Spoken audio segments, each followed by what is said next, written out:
This is Optimal Startup Daily, episode 778, The Retargeting Myth, How Remarketing Could Be Sabotaging Your Sales and Conversion Rates, by Sherice Jacob with neilpatel.com. And hey, I am Dan. I am your host here on Optimal Startup Daily, where I read to you every single day from some great blogs on entrepreneurship. And today's post comes from Sherice Jacob, writing on Neil Patel's site. And I'll tell you more about Sherice and the site afterwards. But right now, let's get to it as we optimize your life. The Retargeting Myth, How Remarketing Could Be Sabotaging Your Sales and Conversion Rates, by Sherice Jacob with neilpatel.com. Retargeting. To hear some marketers tell it, it's the ultimate boomerang promotional effect. You leave my site without buying, I display ads on the sites you do visit to encourage you to come back. These ads could be anything from special coupons to the item you left in your cart or the last product you viewed, along with a gentle, "Hey, you forgot this" note. From a marketer's point of view, this is a great method of capturing what would ordinarily be chalked up as lost sales. But what about from the customer's point of view? Do they see remarketing ads as a gentle prod or a clingy nuisance? One company wanted to learn more.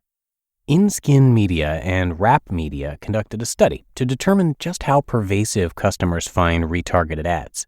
Do they even notice them? And if they do, at what point does it become annoying? In their study, seeing a retargeted ad 5 times or more is viewed as annoying and intrusive, while 10 or more times of seeing an ad make visitors angry. More than half of the visitors polled said that they may be interested in the ad the first time they see it, even though only 10% report making a purchase as a result of seeing a remarketed ad. And even then, when the ad is displayed is far more important than the frequency. Retargeting. When is more important than how. 4 times as many users reported that they felt encouraged to buy during the research phase as opposed to after doing the research. That number increases to over 1/3 of users who were discouraged when seeing the ad after purchase, and nearly 50% who were discouraged by seeing the ad on an unrelated site. Because let's face it, the last thing you want to see when buying baby clothes is a lawnmower. Case in point, the study showed a Land Rover ad on the Independent's website. This garnered a 71% approval rating. A Land Rover ad then appeared on Catster. The results were much less positive. For women, viewing a Clinique ad on Marie Claire achieved a nearly 90% positive rating, compared to much lower on Instructables. Essentially, when customers are in the product frame of mind and doing their research, seeing a relevant ad on a relevant site just makes sense. A fine line between trust and privacy. Trust is another big factor, with 37% of users saying they were more likely to click on an ad if it's on a site they trust. The last thing they want is an ad following them around tirelessly.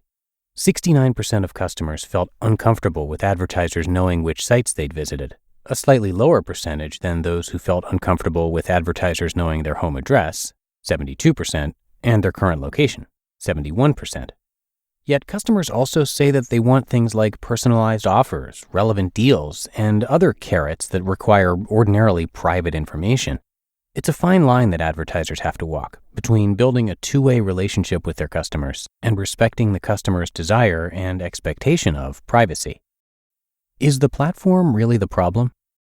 If you were asked to optimize a floundering retargeting campaign, you'd naturally look at all the points that make up the campaign itself. The creative. Is the ad relevant to what the customer was viewing? Does it encourage them to come back?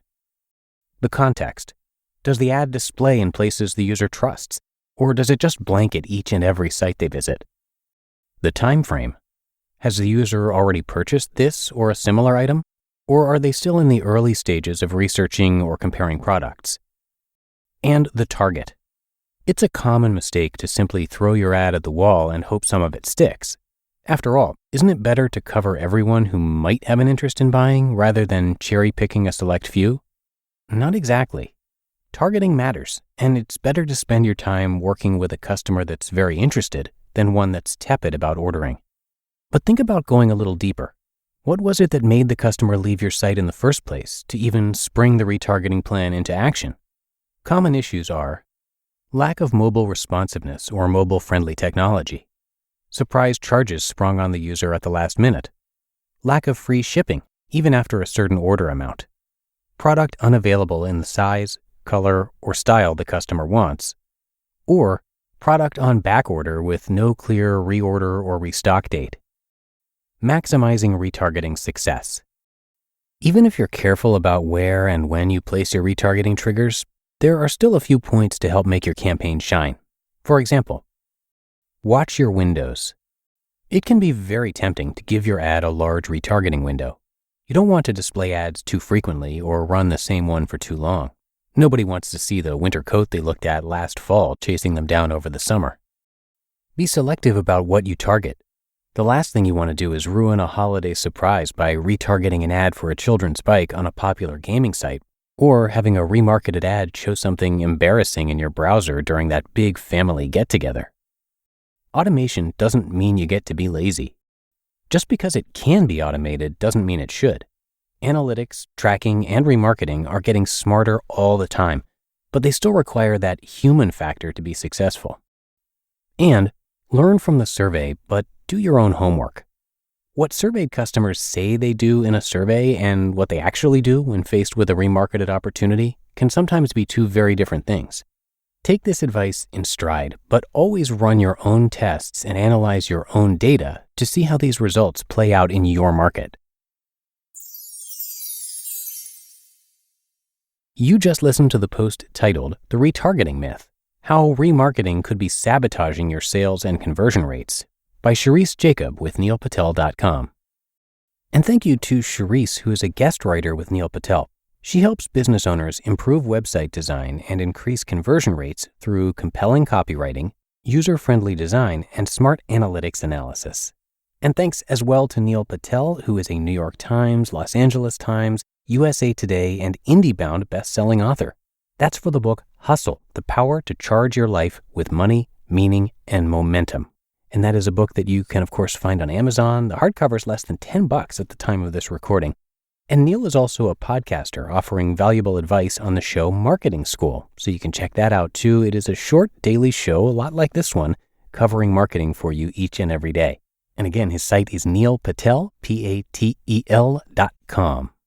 But that is it for today here on Optimal Startup Daily. Hope you enjoyed the post from Sherice, and I will be back again with you tomorrow, where your optimal life awaits.